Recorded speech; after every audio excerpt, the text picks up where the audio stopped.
퇴직하고 나면 뭐 하실 건가요? 어느 날 인터넷 포털 뉴스에 달린 이 질문에 댓글이 수백 개 넘게 달려 있었습니다. 드디어 진짜 인생을 살 수 있죠. 낚시하고 여행 다니고 마음 편하게요. 그런데 그 밑에 단 한 줄짜리 댓글이 있었습니다. 난 아직도 남편 밥하고 빨래하느라 퇴직이라는 게 안 느껴져요. 그 댓글을 읽고 멍해졌습니다. 그건 어쩌면 제 아내의 이야기일지도 모르니까요. 지금 시작합니다. 엄빠노트. 안녕하세요. 저는 올해로 환갑을 앞두고 있는 서울의 평범한 중년 남성 김진우입니다. 한 평생을 공무원으로 살아왔습니다. 아침에 출근해서 밤늦게 퇴근하는 삶. 가족을 위해 산다고 생각했어요. 그런데 막상 정년퇴직이 코앞에 다가오자 제 안엔 이상한 두려움이 피어올랐습니다.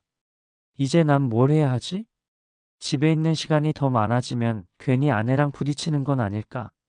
그런 고민을 털어놓던 저에게 아내가 조용히 웃으며 말했습니다. 그럼 하루만 내가 어떤 하루를 살아왔는지 체험해봐요. 당신은 나처럼 집에 있고 나는 하루 외출할게요. 순간 그 말이 머리를 울렸습니다. 하루쯤 설거지 좀 하고 집안일 좀 하면 되겠지라고 쉽게 생각했죠.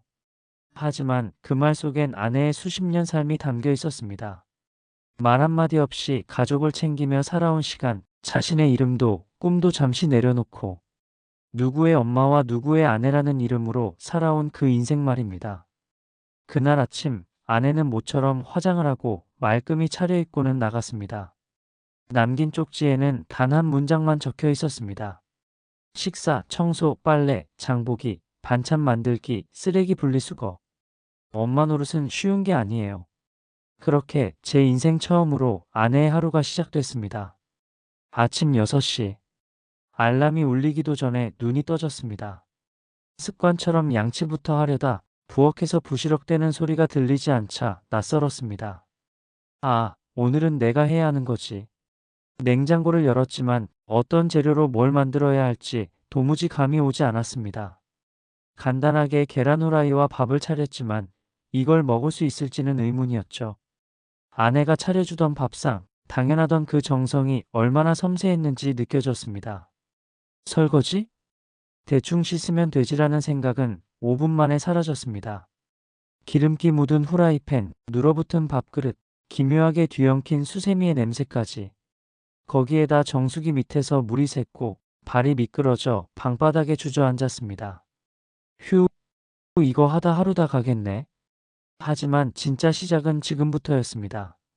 세탁기를 돌리려 했더니 빨래 분류라는 신세계가 기다리고 있었습니다. 흰옷, 새옷, 수건 따로. 세탁기 버튼은 뭐 이렇게 많아? 겨우 돌려놓고 나면 바로 이어지는 마트 장보기. 리스트를 들고 마트에 도착하였지만 세일하는 거 고르느라 서성이는 중년 여성들. 그 사이에서 저는 그저 한없이 작은 존재였습니다. 저기 죄송하지만 이게 무슨 할인인가요? 물었다가 눈총을 받았죠. 심지어 카드 포인트 적립도 못해서 계산을 기다리는 사람들에게 민폐를 끼쳤고요. 집에 돌아와서는 빨래 널기, 청소기 돌리기, 장본 물품 정리, 분리수거까지. 하나하나가 별것 아닌 줄 알았는데 매 순간이 숨이 턱 막혔습니다. 그날 오후 문득 거울을 봤습니다. 한 손엔 고무장갑, 다른 손엔 주걱. 땀에 젖은 머리와 눈 밑 다크서클. 그 순간 거울 속에 있는 사람은 30년 전의 제 아내였습니다. 나는 그동안 이걸 몰랐구나. 정말 몰랐구나. 오후 4시. 아이도 없고 출근도 없고 하루가 느긋할 줄 알았습니다. 하지만 생각보다 시간이 훨씬 빨리 흘렀고 할 일은 줄지 않았습니다. 아, 아직 화장실 청소도 안 했지. 화장실 문을 열자 그제서야 보였습니다.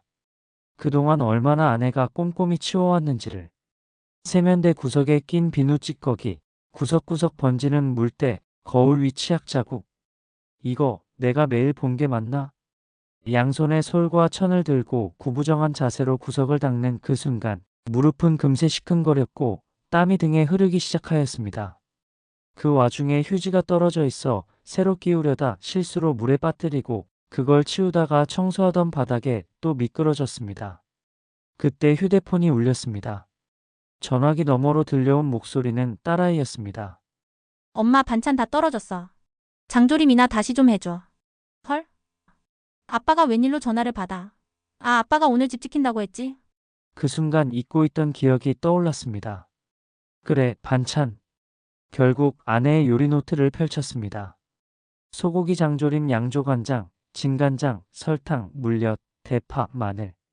내용만 보면 쉬워 보였지만 문제는 계량. 한 큰술, 두 작은술 그게 도대체 얼만데요? 불을 세게 했더니 양념이 타고 중간에 물을 너무 부어 국이 됐습니다. 한참 후 겨우 완성된 장조림을 맛본 순간 입에서 소금이 폭발했습니다. 그때 거실 시계를 보니 어느덧 저녁 6시. 이제 저녁도 준비해야 해?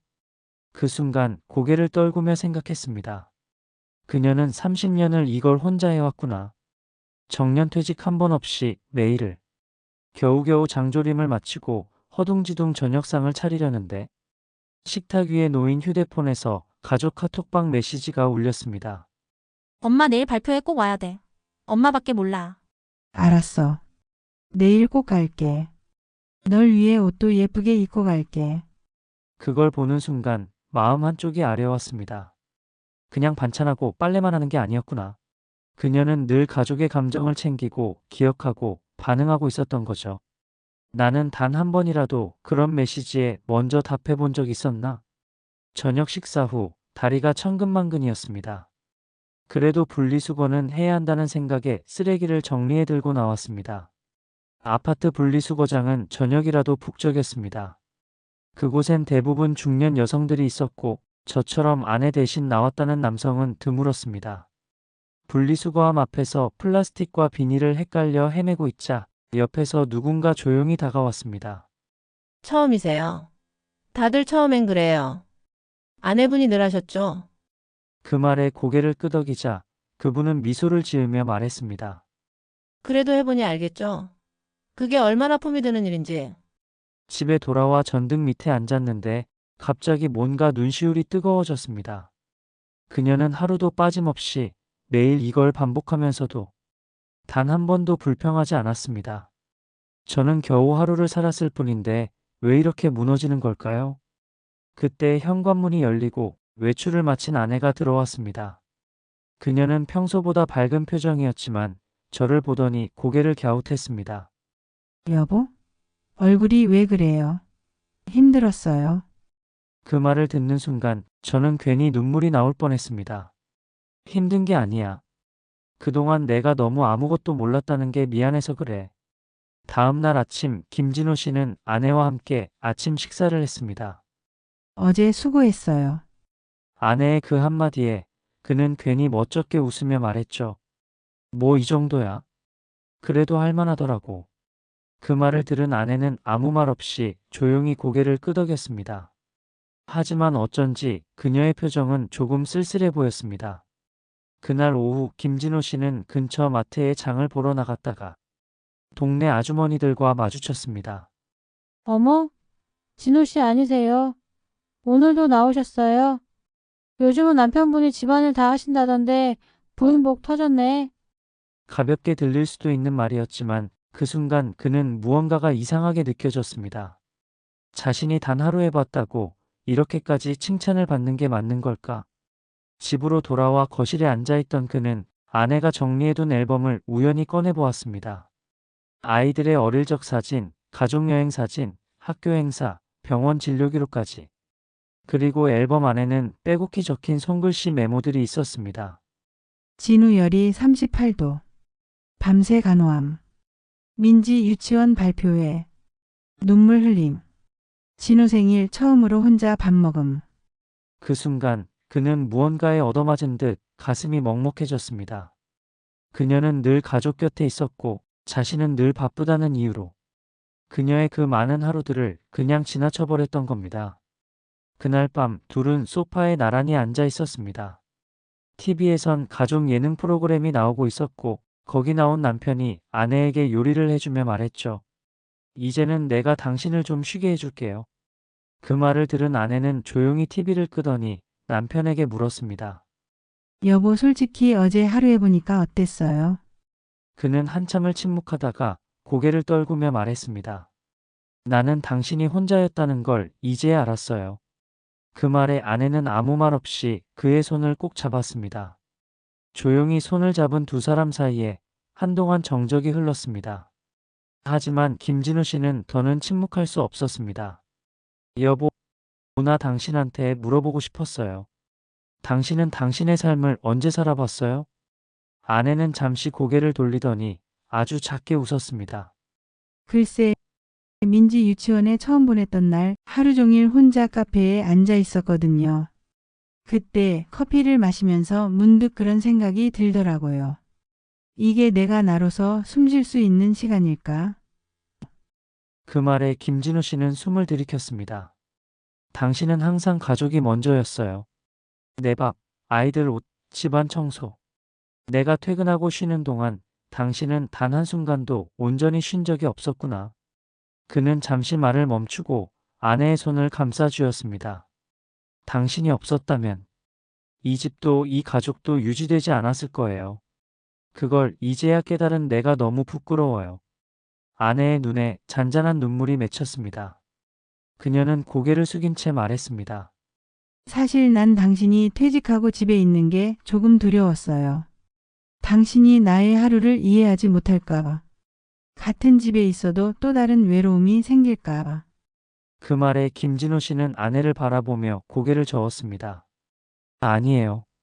이제는 당신 곁에서 진짜 함께 살아가고 싶어요. 도와주는 게 아니라 함께하는 거. 이제야 진짜 부부가 되는 것 같아요. 그 순간 거실에 울리는 작은 울음과도 같은 웃음소리.